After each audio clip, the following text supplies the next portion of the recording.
There are many famous Concours d'Elegance events. Nothing quite like Concorso do Rosso.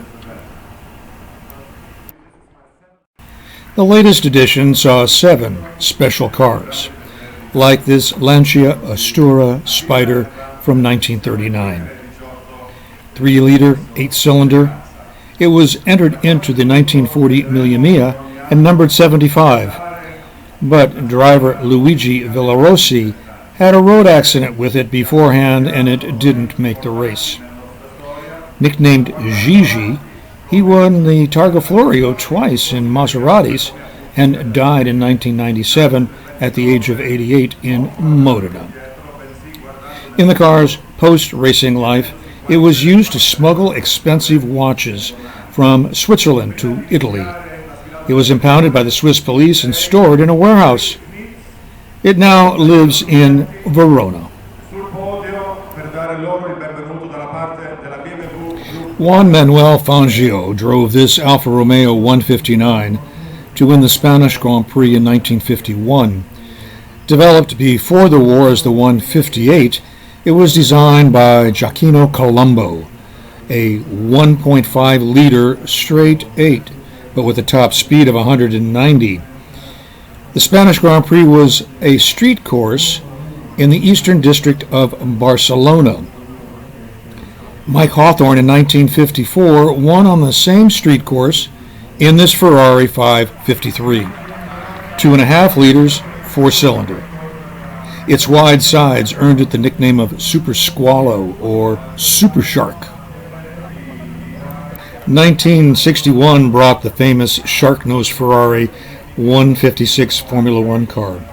1.5 liters, 6-cylinder but with a 120-degree V-engine design that gave it power and a lower center of gravity. It was Ferrari's first rear-engine Formula One car. Southern Californian Phil Hill drove it to win the 1961 World Driving Championship and became the first American champion.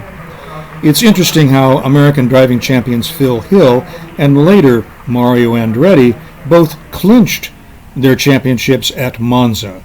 Both of their teammates were their championship rivals, and both of them would have fatal accidents at Monza. It was customary then to scrap cars at the end of their usefulness, and now the only 156s are replicas. What is this doing here? Well, it is because it is the coolest open-top Ferrari, the 1961 Ferrari 250 GT California short wheelbase Spyder. It epitomizes La Dolce Vita of Italy in the 1960s. Where is Claudia Cardinale? This has the desired covered headlights. About 55 cars were made. Want one? Well, you'll need about $15 million, but if you've ever seen it in the flesh, it's worth it. Here is my perfect Grand Tour, a 1964 Lamborghini 350 GT. This was Lamborghini's first production car, a 3.5-liter V12 by Carrozzeria Touring in Milan. 120 were built. Early engines were tested on the dyno for 24 hours and then road tested by New Zealand test driver Bob Wallace for 500 kilometers. We conclude with this Alfa Romeo 2000 Spyder Veloce from the 1970s.